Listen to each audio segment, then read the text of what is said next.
A palavra de Deus em Mateus 24, versículos 1 e 2, Jesus estava no templo. Olha só como é importante estar no templo.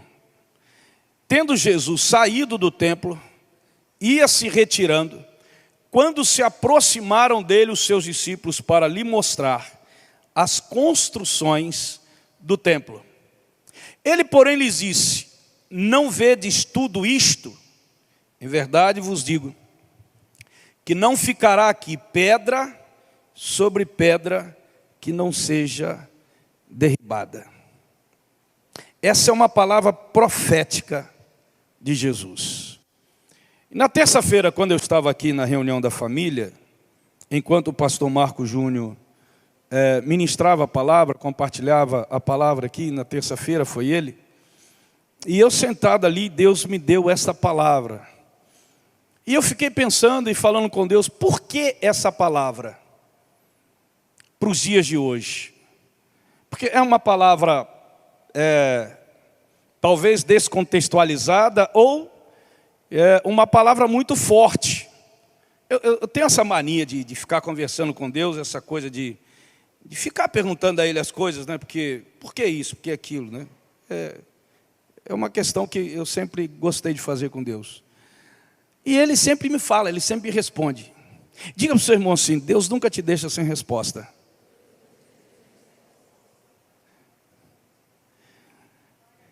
Deus nunca vai te deixar sem resposta. Ele sempre tem uma resposta para te dar. Amém? Então, Deus falou assim, sobre a destruição dos templos. A destruição dos templos. E Jesus fala profeticamente para os discípulos sobre a destruição do templo de Jerusalém. E eu disse assim, mas que templo que precisa ser destruído, ou que templos precisam ser destruídos? Eu pensando, porque é uma palavra profética, quando os discípulos saíram e mostraram a Jesus, né, as construções no templo, porque o templo de Jerusalém era um templo formoso, né, maravilhoso, as pessoas vinham de toda parte do mundo para Jerusalém, né, e queriam conhecer o templo que foi erguido pelo rei Salomão, um templo majestoso. O templo de Jerusalém era um templo que simbolizava a riqueza espiritual, a riqueza econômica, a riqueza social do povo daquela época. E Jesus então fala para aqueles seus discípulos, ele diz assim para os discípulos: olha, esse templo ele será destruído, tudo isso que vocês estão vendo será destruído e não haverá mais. E talvez os discípulos daquele momento estivessem pensando assim, mas como? Porque ele representa para nós a riqueza espiritual, social, né, econômica. E Jesus quis mostrar para eles também o seguinte, tudo isso vai junto com a destruição do templo. Porque a principal riqueza que Deus quer na sua vida é a riqueza dele. Não é a riqueza do mundo, não é a riqueza que o homem constrói, é a riqueza que Deus constrói na tua vida. Não é a riqueza que você vê, é a riqueza que você experimenta de Deus. Por isso que a Bíblia diz que nós não temos que andar por aquilo que nós vemos, mas por aquilo que nós cremos. E cremos da palavra de Deus. Então, na verdade, o que eu entendo que Jesus quis dizer ali é que tudo aquilo que é construído pelo homem, em algum momento da história será destruído. Mas tudo aquilo que é construído por Deus, em nenhum momento da história será destruído. E o que Deus constrói, pastor? Deus constrói valores e princípios a partir da palavra dele. A própria Bíblia diz que todas essas coisas passarão, mas a palavra de Deus não passará. Então é importante a gente entender a palavra de Deus nessa noite. Para você que está aqui, para você que veio cultuar, celebrar a Deus pela semana que passou de vitória, de bênção na sua vida, você precisa entender essa palavra no seu coração nessa noite em nome de Jesus. Quando nós olhamos para a história de Israel, no Velho Testamento, e percebemos, principalmente a partir de Salomão, depois da morte de Salomão, que o filho dele herdou o reinado, e ali então houve a divisão do reino de Israel, então ficou o reinado de Israel e o reinado de Judá. A partir dali, então, vários reis, tanto de Israel quanto de Judá, eles tomaram a liderança do povo e eles incentivavam o povo a construir templos, que na verdade, em vez de levar o povo a uma vida próxima de Deus, levava o povo ao pecado. Ao pecado. E isso aí era uma coisa que constantemente acontecia e que Deus usava os profetas dele para poder repreender o povo com relação a isso. Quando nós chegamos ao Novo Testamento, nós vemos a mesma história se estabelecendo através dos templos que eram construídos para que o homem acabasse, na verdade, pecando. E quais são esses templos que odiernamente Deus deseja que nós destruamos? E que na verdade tem toda a relação com os templos que eram construídos naquela época. Eu encontrei então 3 templos que precisam ser destruídos, que faz parte da história do povo de Deus. O primeiro templo que precisa ser destruído e que Deus quer que seja destruído é o templo da idolatria. As pessoas erguiam muitos templos de idolatria. A palavra de Deus diz, queridos, em Êxodo, capítulo 20, diz assim: não terás outros deuses além de mim, não farás para ti nenhum ídolo, nenhuma imagem de qualquer coisa no céu, na terra ou nas águas debaixo da terra. Não te prostrarás diante deles, nem lhes prestarás culto, porque eu, o Senhor, o teu Deus, sou Deus zeloso, que castiga os filhos pelos pecados de seus pais até a 3ª e 4ª geração daqueles que me desprezam. Mas trato com bondade até 1000 gerações aos que me amam e obedecem aos meus mandamentos. Na verdade, a idolatria naquela época era muito mais contundente, mais forte, relacionada ao quê? A ídolos mesmo, a imagens, a esculturas que as pessoas faziam dos deuses que elas acreditavam que existiam. Então Deus, olha, esses templos precisam serem destruídos. E interessante que você vai pensar assim, mas no Velho Testamento, pastor, mas também no Novo. Isso nos faz recordar da passagem de Paulo em Éfeso, tanto registrado em Atos dos Apóstolos, quanto também no livro de Éfeso, quando Paulo chega em Éfeso, e ele, pregando o Evangelho, muita gente se converte ao Evangelho do Senhor. E Éfeso tinha um templo erguido à deusa Diana. A deusa Diana era uma deusa adorada, não só em Éfeso, mas em toda a Ásia daquela época. Era uma deusa que, de uma imagem que caiu de Júpiter. Olha só, eu não sei se tem alguma relação com alguma coisa que aconteceu no Brasil, de alguma coisa que foi achada em algum lugar, de uma imagem de alguma escultura, e que se transformou num Deus, exatamente num Deus. E as pessoas então fazem das imagens uma forma de contato com Deus, através das imagens. É bom lembrar que há pessoas que muitas vezes assim, não pastor, mas a imagem é só para nós reverenciarmos, ou então lembrarmos daquela pessoa que um dia esteve aqui nessa terra e que fez bem a outras pessoas. Mas nós não nos prostramos, mas essas pessoas, essas imagens, na maioria das vezes as pessoas pedem alguma coisa a essas que já morreram, que se transformaram em deuses menores, que pode levar até Deus. E eu fico pensando assim,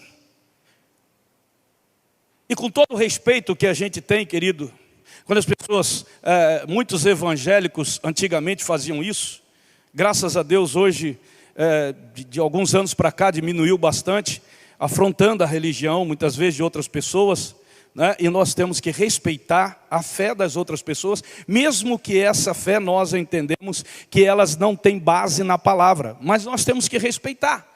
E quando nós olhamos para isso, e vemos pessoas que muitas vezes assim, não pastor, mas aquela imagem, aquela pessoa, né, eu fui já abençoada, eu recebi uma graça daquela pessoa, daquela imagem, daquela escultura, então eu trago, deixa eu te dizer uma coisa, querido, em nome do Senhor Jesus, só existe uma pessoa que pode abençoar a gente, e ela se chama Jesus. Com todo o respeito e carinho que eu tenho por todas as pessoas e respeito à fé das pessoas.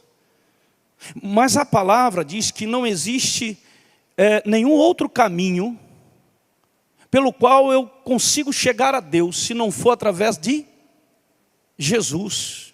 Então, com todo o respeito que eu tenho a Paulo, a Pedro, né, a João, a Maria, a José, a Isaac, a Abraão, né, a fulano, a ciclano, que fizeram coisas lindas durante a vida, que ajudaram muita gente, eles fizeram parte da história, mas não podem ser transformados em mediadores entre eu e Deus. Quem é mediador entre eu e Deus é Jesus Cristo. Amém? Aleluia? Você está entendendo?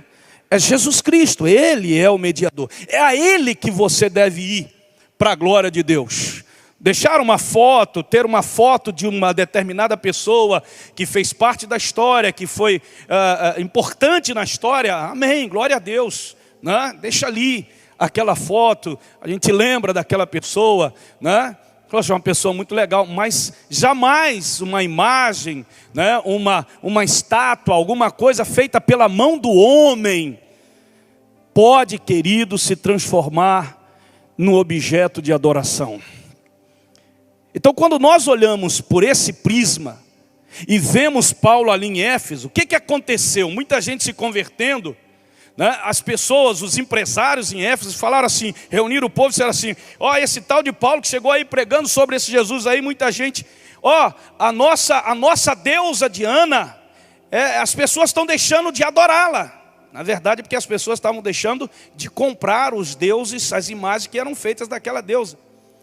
E a cidade, né, ficou alvoroçada, e preste bem atenção, irmãos, por cerca de 2 horas, centenas e milhares de pessoas ficaram gritando a deusa Diana. Olha como que a idolatria é algo que não está na imagem, mas está no coração da pessoa.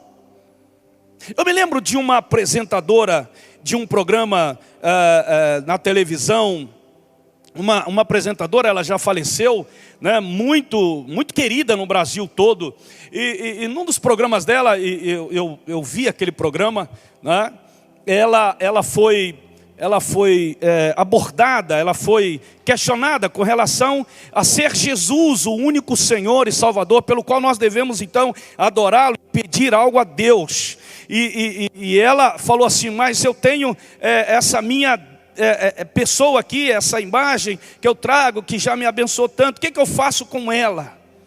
O que eu quero mostrar para você é que as pessoas, elas se apegam tanto numa adoração que está no coração.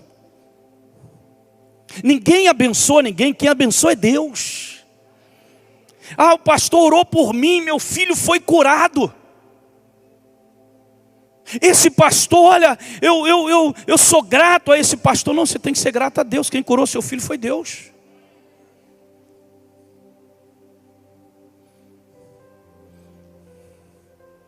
Quiseram fazer de Pedro e João deuses. Não. Deus usa sim pessoas para poder nos abençoar, mas quem abençoou, quem ressuscitou, quem libertou, quem restaurou, quem curou, quem trouxe a provisão, quem abriu a porta, quem fechou a porta, quem te deu a bênção, foi Deus. Não foi o homem. O homem não pode trazer para si nenhum tipo de glória. Toda a glória, toda a glória, toda a glória é dele, por ele, para ele, são todas as coisas.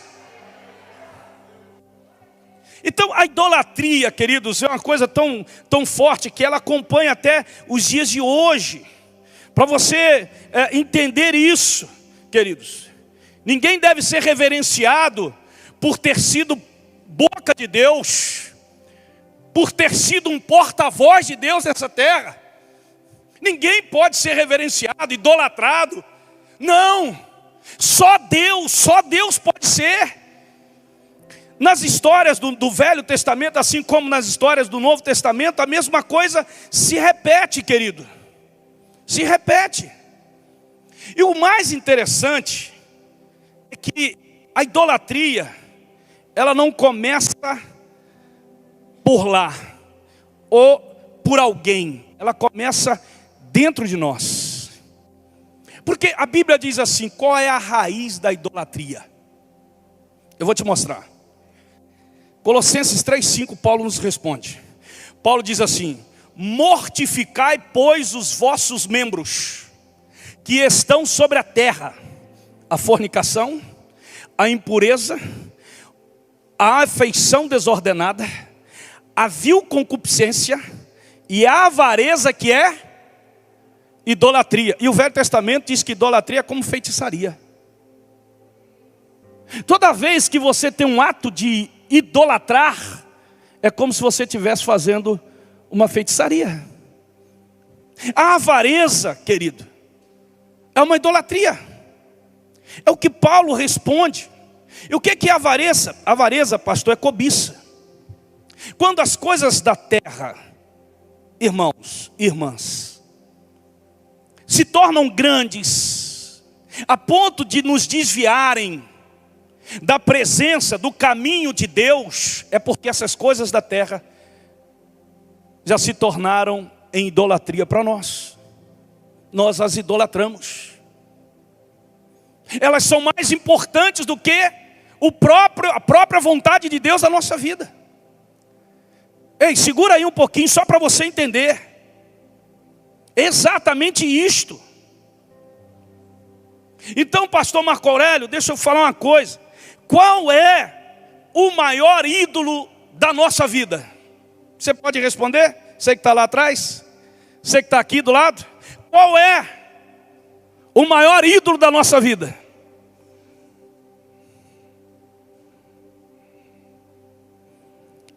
É aquele que quando você acorda de manhã, você vê no espelho. Quem é? Quem? Quem? Eu. Tudo é eu. Primeiro eu, pastor. O eu.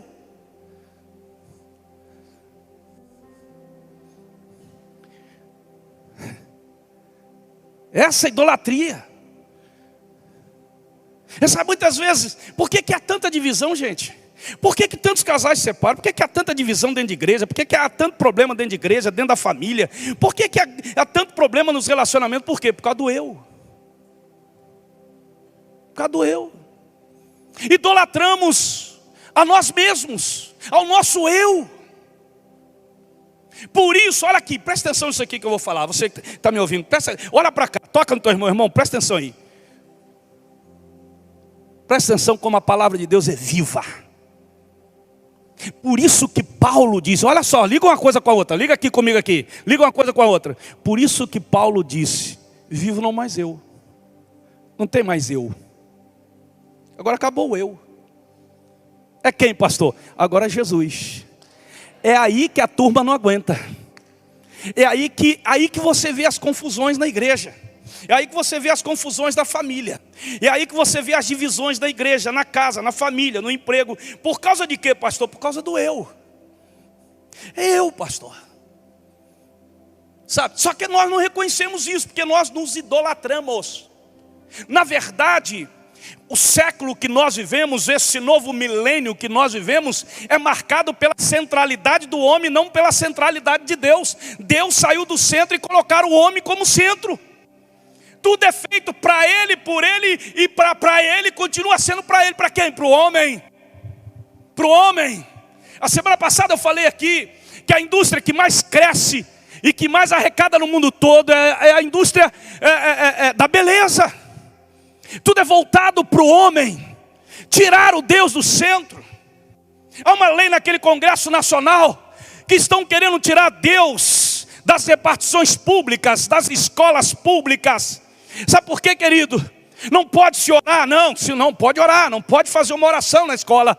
Mas as famílias também já tiraram Deus, porque não se ora mais com a família dentro de casa. Antigamente tinha até esse negócio, bênção pai, bênção mãe. Não tinha? Não tinha? Não tinha? Hoje os filhos não fazem mais isso. Porque não há mais Deus. Não há mais respeito. Não se voltam mais para Deus. E aí você vê a sociedade que se estabelece por aí. Um dia perguntaram à pastora, a filha do pastor saudoso em memória, do pastor Billy Graham. O entrevistador perguntou a ela, por que Deus permite acontecer essas coisas nas escolas, né, de gente entrar e matar? Por que Deus permitiu acontecer aquilo lá, aquilo? Por que se Deus é amor, por que Deus permitiu todas essas coisas acontecerem? Aí ela respondeu para ele assim, porque vocês tiraram Deus das escolas, tiraram Deus das repartições públicas, tiraram Deus do exército e agora estão tirando Deus da família. Quando você tira Deus e coloca o homem, não tem como esperar coisa boa. Não tem como esperar salvação, reconciliação, restauração, libertação, vitória. Não tem. Vamos voltar com Deus para casa. Vamos voltar com a oração dentro de casa. Vamos tirar o eu e vamos colocar Jesus. Hoje nós participamos da Santa Ceia do Senhor. O que Jesus falou para o Pai? Pai, se for possível, passa de mim esse cálice. Mas, Senhor, meu Pai, não seja feita a minha vontade, seja feita a vontade do Senhor. Não é o meu eu, não é a minha vontade, é a vontade do Senhor. E o Pai disse, você vai passar pelo sacrifício e pela cruz. E ele se submeteu à vontade do Pai. E ao terceiro dia ele ressuscitou e está na glória, está no céu, à direita do Pai. E se você quer estar à direita do Pai, se você quer ir para o céu, você precisa colocar Deus como centro da sua vida. Deus tem que estar no centro. Deus não é prioridade, Deus é centro. Deus não faz parte de escala de prioridade. Deus é centro da nossa vida. Bota Deus de novo como centro do seu casamento, da sua vida, do seu emprego, do seu coração, da sua vontade. E você vai ver como tudo vai mudar. Porque a idolatria do eu vai cair. E não vai viver mais você, vai viver o Cristo que está em você. E aí, meu irmão, se segura. Porque Deus vai fazer uma grande obra. Tem obra que, ó o Espírito Santo revelando aqui, ó. Tem obra que Deus quer fazer na tua vida, mas Ele ainda não fez. Porque existem outros deuses que você erigiu sem perceber, você ergueu na sua vida e que você não se liberta dele, você não se livra dele.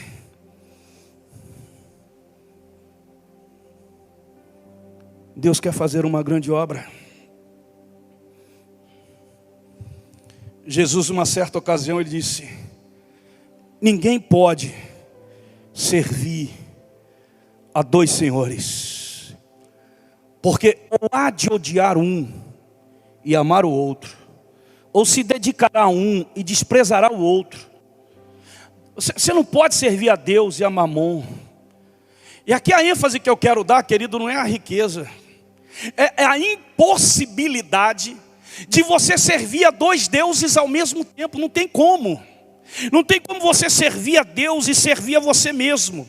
É Deus que serve a você. Vou repetir que você não entendeu. É Deus que serve a você. É Deus que coloca comida na tua casa. É Deus que te sustenta. É Deus que te dá saúde. É Deus que abre a porta. É Deus que fecha a porta. É Deus que cura. É Deus que liberta. É Deus que te serve.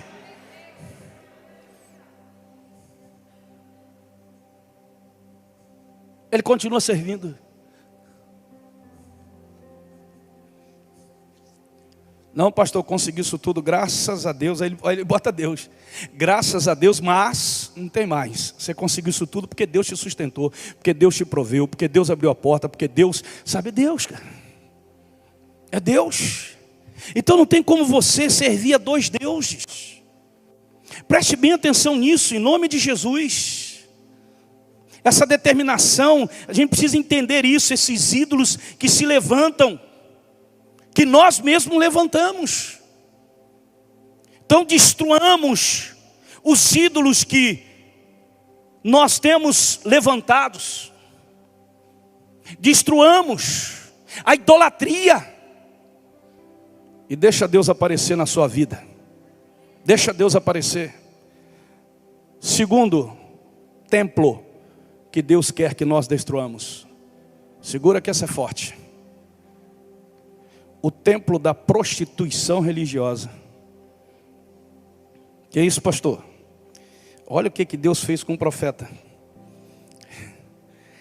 E uma pessoa chegou para mim e disse assim: pastor, aquilo foi literal? Foi literal, o profeta.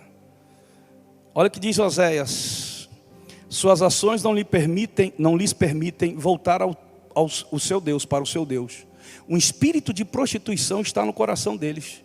Não reconhece o Senhor. Não se regozije, ó Israel, não se alegre como as outras nações, pois você se prostituiu, abandonando o seu Deus. Você ama o salário da prostituição em cada eira de trigo. Na Bíblia, irmão, a prostituição também tem um significado espiritual.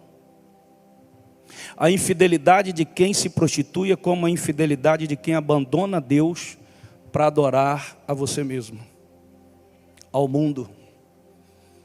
A infidelidade. Você já ouviu falar sobre infidelidade? Quem já ouviu? Levante a mão. Todo mundo ouviu, pastor, já ouvi. É uma pergunta óbvia. Pois é. Você vê infidelidade hoje? Vejo, pastor. Pois é. E por que há tanta infidelidade? Por que as pessoas dizem que amam a Deus, que creem em Deus, mas ao mesmo tempo elas querem se relacionar com outros deuses, deuses esses que fazem a vontade da carne delas? Porque o verdadeiro Deus não vai fazer a nossa vontade. Não vai. É o inverso. Seja feita vossa vontade assim, na terra como no céu. Deus vai fazer a vontade dele. Mas sabe o que muita gente vem na igreja? Para Deus fazer a vontade dele. E Deus não faz, aí ele fica o quê? Eu amo a Deus, eu creio em Deus, mas eu quero fazer as coisas que me dão vontade. E hoje, assim como há algum tempo, muita gente pensa exatamente assim. É como aquele marido que tem a esposa, a casa, os filhos, mas ele tem uma amante. Ele diz que ama a esposa e ama os filhos, mas ele ama também a amante. É infiel.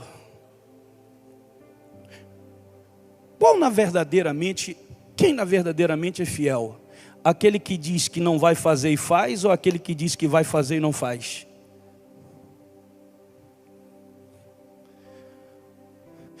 É uma palavra assim difícil da gente entender, porque Deus pega um profeta e faz aquele profeta casar com uma prostituta.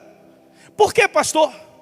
Para que ele mostrasse a Israel o que Israel estava fazendo. Olha, vocês estão se prostituindo espiritualmente. Vocês dizem que eu sou o Deus de vocês, mas vocês estão se aliançando com outros deuses.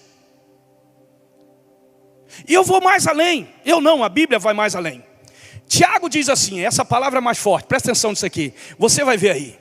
Adúlteros e adúlteras, não sabeis vós que a amizade do mundo é inimizade contra Deus? Portanto, qualquer que quiser ser amigo do mundo, constitui-se inimigo de quem? Inimigo de quem, irmãos? Inimigo de quem, irmãos? De Deus. O que é ser amigo do mundo, pastor? É se aliançar com os valores do mundo, irmãos. E hoje está uma coisa terrível. Porque você não pode falar disso aqui, você não pode falar daquilo ali.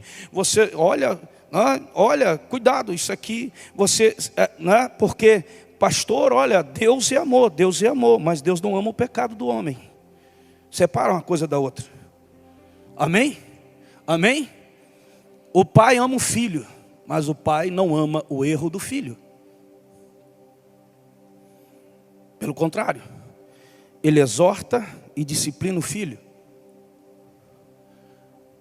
Quem está me entendendo, levante a mão em nome de Jesus. Amém? É a questão da fidelidade. É questão do mundo. É imperativo, irmão, que nós guardemos o nosso coração. Nós temos que estar escondidos atrás da cruz de Cristo mesmo. Mas eu vou mais além, preste atenção aqui. A palavra é muito mais forte do que você imagina.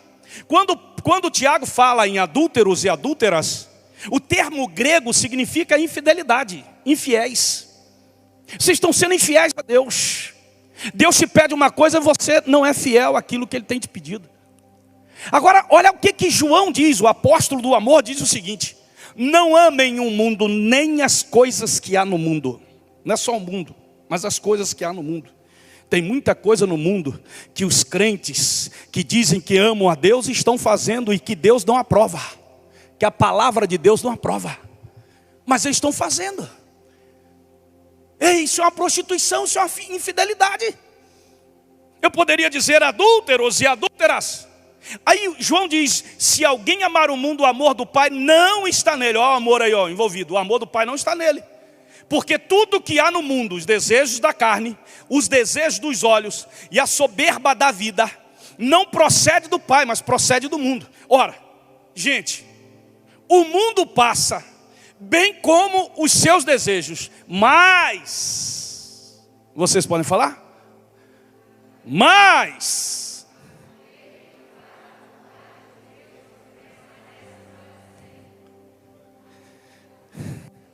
não, pode ler de novo, porque tem gente aí que não leu não. Pastor, não, eu li. Não, lê declarando, fala declarando. Tira, abaixa só um pouquinho a sua e fala assim: mas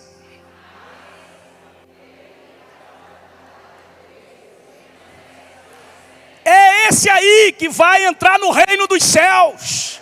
É esse aí que vai estar com o nome dele escrito no livro da vida. É esse aí que é chamado pelo Pai. Não é quem vem à igreja tão somente, não é quem diz que é crente tão somente, não é aquele que entrega o dízimo tão somente, mas aquele que faz a vontade do Pai. Seja feita a tua vontade. Então quando Deus diz para você assim: não, faça a vontade dele. Amém? Mas pastor, eu sinto, eu desejo, eu amo aquilo ali, eu não sei ficar sem aquilo ali. Mas se Deus diz não, faça a vontade dele, que é melhor. Porque a sua vai jogar você num laço, num abismo, e pode levar você para o inferno. Porque, irmãos, as mensagens hoje têm que ser mais diretas. O pessoal do mundo não está mais rodeando não. Eles estão sendo diretos. E eu quero ver o crente que vai ver aquele nojento de uma novela que vem aí, dessa Globo lixo que vem aí, que vai ter a linguagem neutra. E vou te dizer, vai ter crente que vai ver aquele troço. É, porque tem gente que vê aquele tal de Big Brother, tem crente. Para mim não é crente. Ou não está fazendo a vontade de Deus e vai levar paulada. Porque o filho que não obedece, ele é disciplinado. E pastor, o senhor está bravo hoje? Estou não, é porque eu não posso dizer que sou amigo de Deus se eu me aliancio com o mundo e aquilo que há no mundo. Porque tudo que o homem constrói, um dia vai passar, vai ser destruído. Mas tudo que Deus constrói não passará, será eterno. Louvado seja o nome do Senhor.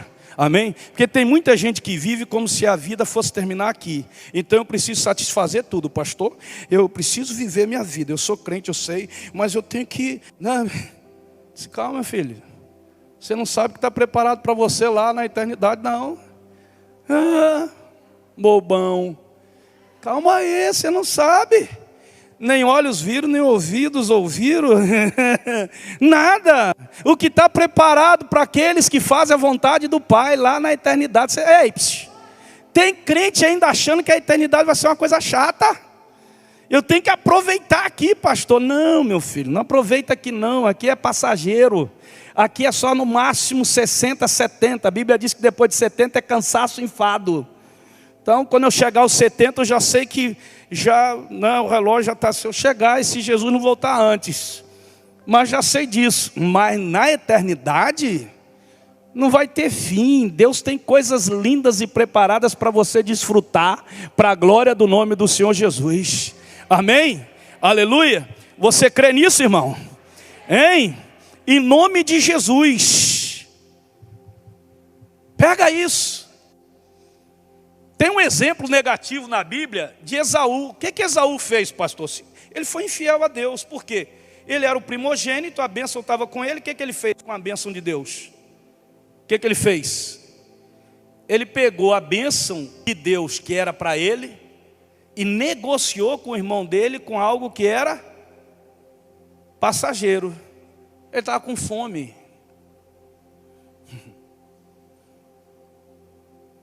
Meu irmão, Hebreus registra esse fato.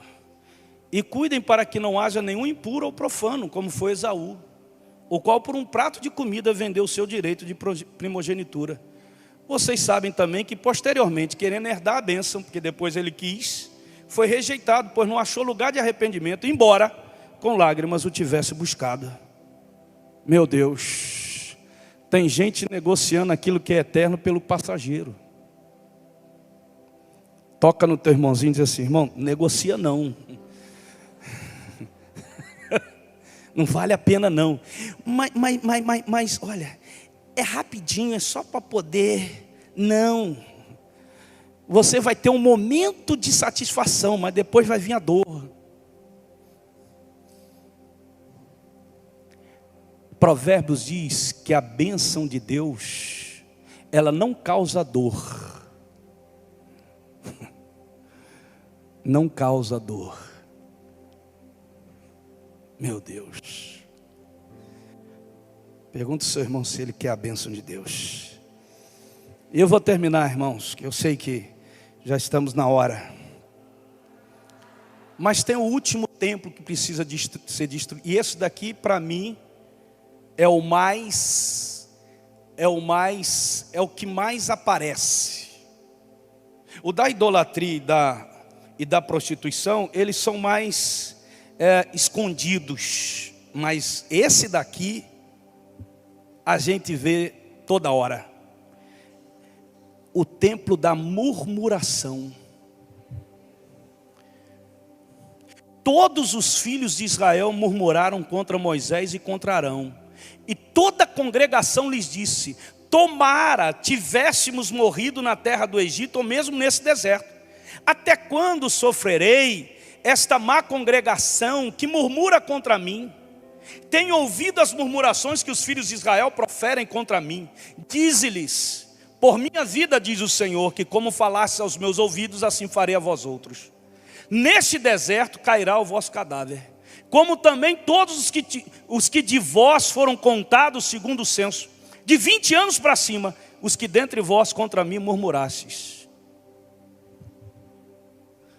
Meu Deus do céu. Pastor, o que é a murmuração, pastor? A murmuração, irmão, ela está imbuída de um descontentamento, de uma insatisfação, de uma queixa, de uma lamentação. Ela, na verdade, expressa um sentimento de desacordo, de oposição, de ira, de rebeldia. Quando você murmura, é como você estivesse dizendo assim: Deus não tem provido para mim. Deus não tem me dado. O que eu mais ouço nos dias atuais, pastor, está tudo aumentando, né? Meu Deus do céu, aumenta gás, aumenta gasolina, aumenta óleo, aumenta arroz, aumenta feijão. Meu Deus do céu, pastor, nós vamos parar. Teve um dia que eu falei para o irmão assim: isso é uma realidade. O mundo é assim. O mundo nunca vai te satisfazer como você quer. Só Deus pode te satisfazer como você precisa. Eu disse para determinada pessoa, que veio em tom de murmuração, disse assim: Está faltando comida na tua casa? Não, pastor. Glória a Deus. Está recebendo dinheirinho? Estou. Graças a Deus. Como é que está a sua família? Está bem, pastor. Graças a Deus. E você está reclamando? Nunca vi um justo desamparado, nem a sua descendência mendigar o pão? Você vai ficar murmurando, irmão? O ímpio pode murmurar, mas o crente, ele não murmura. O crente dá glória a Deus. E aumentou isso, aumentou. Louvado seja o nome do Senhor. Eu sei que, meu Deus, pode cercear alguma coisa aqui, outra coisa ali, pode, mas não vai faltar na tua mesa, não vai faltar na tua casa, não vai faltar para a tua família, não vai faltar para a tua descendência, porque nós não seguimos ao Senhor pelo que nós vemos, mas pelo que nós cremos. Então para de murmurar. A murmuração é a forma de cobiça. Não porque ele tem, porque ele conseguiu. E eu não consegui, está murmurando, mas o que Deus já te deu. Louvado seja o nome do Senhor. Amém, irmãos? Durante toda essa pandemia, o que eu mais ouço de testemunho de crentes aqui na família Vida e Paz é o seguinte: pastor, aumentou lá o meu salário. Pastor, eu consegui um emprego. Na pandemia, o que eu mais ouvi de testemunho era de irmãos sendo abençoados. Na pandemia.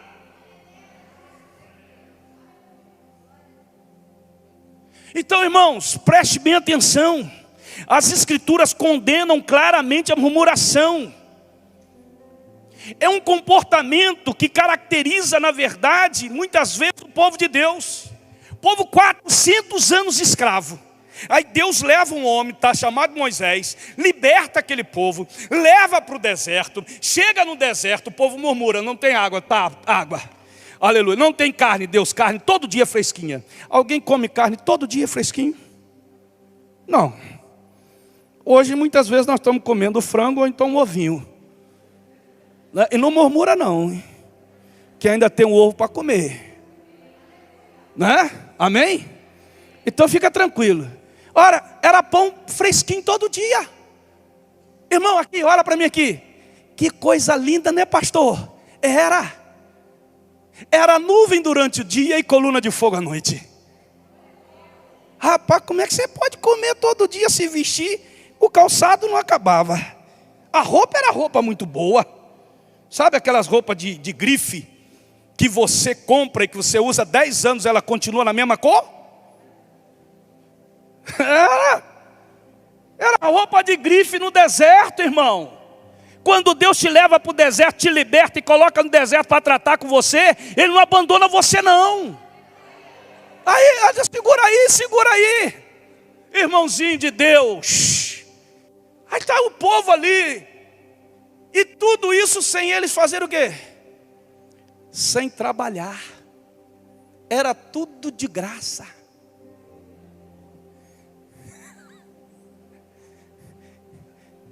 E os infelizes, irmãos, murmurando: ah, bom se nós estivéssemos lá no Egito.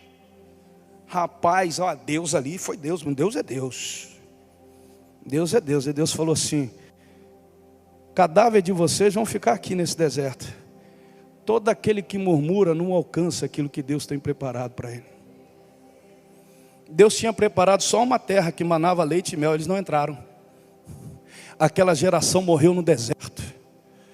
Tem gente que está morrendo no deserto. Deus quer fazer uma grande obra, mas não consegue fazer, porque toda vez que Deus quer agir, você continua murmurando. Vamos destruir essa murmuração, irmão, esse espírito de murmuração. Em nome de Jesus. Você concorda comigo? Amém? A coisa é tão forte, irmão, que Judas diz assim, o livro de Judas, Novo Testamento, diz assim: os tais são murmuradores, são descontentes, andando segundo as suas paixões. A sua boca vive propalando grandes arrogâncias. São aduladores dos outros por motivos interesseiros. Irmão, a pessoa do murmurador não tem lugar no céu. Todo murmurador é mentiroso. Ele encontra defeito em tudo. A murmuração revela um coração, sabe assim, invejoso, com falta de fé. Revela um coração ingrato. Tem que parar de murmurar. Ah, porque meu pai, pastor, o amigo meu comprou aquele tênis Nike de marca e tal, não sei o quê. Meu pai não quis me dar dinheiro. Você começa a murmurar dentro de casa com seu pai. E você diz para mim que é crente. Tem obra que Deus quer fazer na tua vida, através da tua vida, de salvação na tua casa, de restauração no seu casamento. Olha o que o Espírito Santo está me revelando, que as coisas ainda não aconteceram por causa do seu testemunho naquele lugar.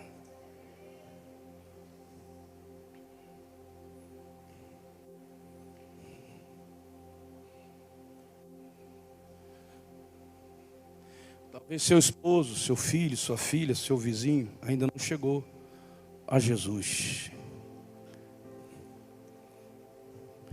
Destruir esse templo da murmuração e construir um templo de glória.